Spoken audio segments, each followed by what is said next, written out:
Сега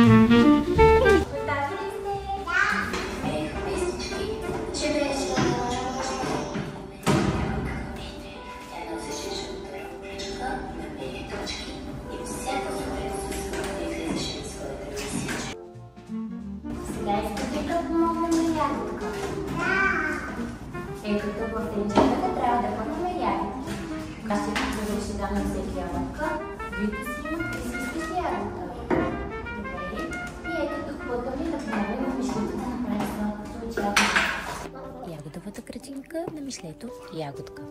В една малка градинка, където слънцето галеше ягодките, а пчеличките пееха песнички, живееше мъничко мишле на име Ягодка. Тя носеше жълта рокличка на бели точки и всяка сутрин с усмивка излизаше на своята мисия – да набере най-сочните ягоди за сладко.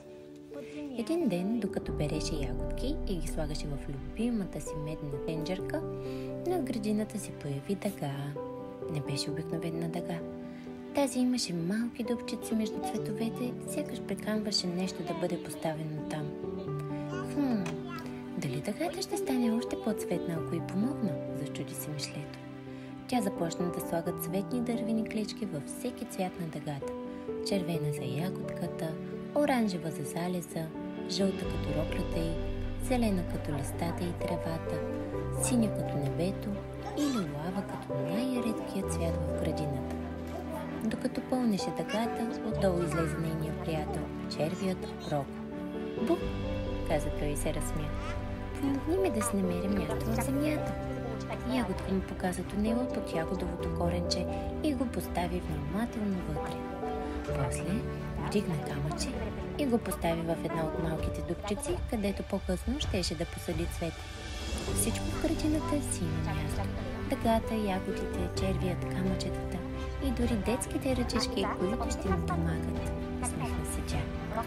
И от този ден нататък, всяко дете, което играеше с капака, помагаше на мишлето Ягодка да довърши сладкото, да построи дъгата и да се грижи за градинката с внимание и любов. Край. Искате ли да изпеем песничката? Да. Зими червиче.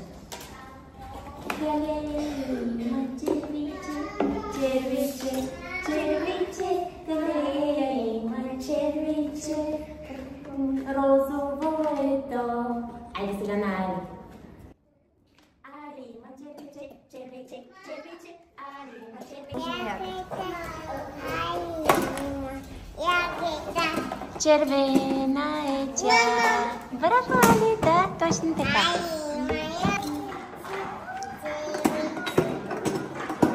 Да довършим хубавия кръг.